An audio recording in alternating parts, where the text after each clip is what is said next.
ഇതുവരെ ഒരു VIP പഴമായി നമ്മൾ കണ്ടിരുന്ന പോഷക ഗുണങ്ങൾ കൊണ്ട് ലോക പ്രശസ്തമായ ആ കിവി പഴം ഇനി സാധാരണക്കാരന്റെ വീട്ടിലെ തീൻമേശയിലേക്കും എത്തുകയാണ്. ഇത് വെറുമൊരു വിലക്കുറവല്ല, ഇന്ത്യൻ സാമ്പത്തിക രംഗത്ത് വൻ മാറ്റങ്ങൾ വരുത്താൻ പോകുന്ന ഒരു ചരിത്രപരമായ കരാറിനാണ് ഇപ്പോൾ കളമൊരുങ്ങിയിരിക്കുന്നത്. US പോലുള്ള വൻ ശക്തികൾ ഉയർത്തുന്ന വെല്ലുവിളികൾക്കിടയിൽ ഇന്ത്യ നടത്തിയ ഈ തന്ത്രപരമായ നീക്കം എങ്ങനെയാണ് ഓരോ സാധാരണക്കാരന്റെയും കീശയ്ക്ക് ലാഭകരമാകുന്നതെന്ന് നോക്കാം. ഇന്ത്യയും ന്യൂസിലൻഡും തമ്മിൽ ഒപ്പുവെച്ച പുതിയ ഫ്രീ ട്രേഡ് എഗ്രിമെന്റ് അഥവാ സ്വതന്ത്ര വ്യാപാര കരാറാണ് ഈ മാറ്റത്തിന് പിന്നിൽ. നിലവിൽ ഇന്ത്യൻ വിപണിയിൽ ഒരു കിവിക്ക് 50 രൂപയ്ക്ക് മുകളിലാണ് വില ഒരു കിവി പഴത്തിന്. ഇതിന് പ്രധാന കാരണം ന്യൂസിലൻഡിൽ നിന്ന് ഇറക്കുമതി ചെയ്യുമ്പോൾ നൽകേണ്ടി വരുന്ന 33% എന്ന വൻ ഇറക്കുമതി തീരുവയാണ്.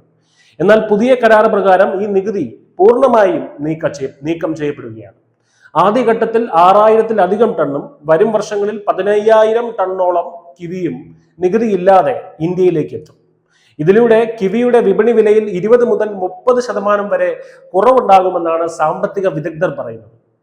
അതായത് ആരോഗ്യത്തിന് ഏറെ ഗുണകരമായ ഈ പഴം ഇനി സാധാരണക്കാർക്കും ധൈര്യമായി വാങ്ങാം, കീശ ചോരാതെ തന്നെ. എന്തുകൊണ്ടാണ് ഇന്ത്യ ഇപ്പോൾ ഇത്തരമൊരു കരാറിലേക്ക് നീങ്ങിയത്? ഉത്തരം ലളിതമാണ്. ആത്മനിർഭർ ഭാരത് എന്ന ലക്ഷ്യത്തിലേക്കുള്ള ഉറച്ച ചുവടുവയ്പ്പാണ്.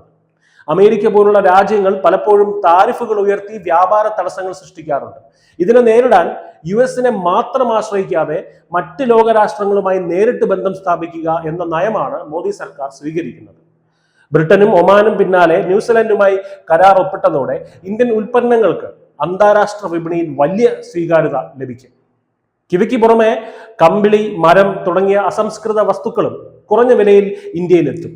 ഇത് നമ്മുടെ നിർമ്മാണ മേഖലയ്ക്കും വലിയ ഉണർവ് നൽകും. കൂടാതെ ന്യൂസിലൻഡിൽ നിന്ന് ഇന്ത്യയിലേക്ക് $20 ബില്യൺ നിക്ഷേപമാണ് വരാനിരിക്കുന്നത്. ഇത് ലക്ഷക്കണക്കിന് തൊഴിലവസരങ്ങൾക്കും വഴി തുറക്കും. ചുരുക്കത്തിൽ വെറുമൊരു പഴത്തിന്റെ വിലക്കുറവ് മാത്രമല്ല ഈ കരാർ. ഇന്ത്യയുടെ കരുത്തുറ്റ വിദേശ നയത്തിന്റെയും സാമ്പത്തിക സുരക്ഷിതത്വത്തിന്റെയും തെളിവാണിത്. സാധാരണക്കാരന്റെ താല്പര്യങ്ങൾ സംരക്ഷിച്ചുകൊണ്ട് തന്നെ ആഗോള വിപണിയിൽ ഇന്ത്യയെ ഒന്നാമതാക്കാനുള്ള മോദി സർക്കാരിന്റെ ഈ യാത്രയുടെ ഗുണഫലങ്ങൾ ഇനി ഓരോ വീടുകളിലും അനുഭവപ്പെടും. News desk, news India Malayalam.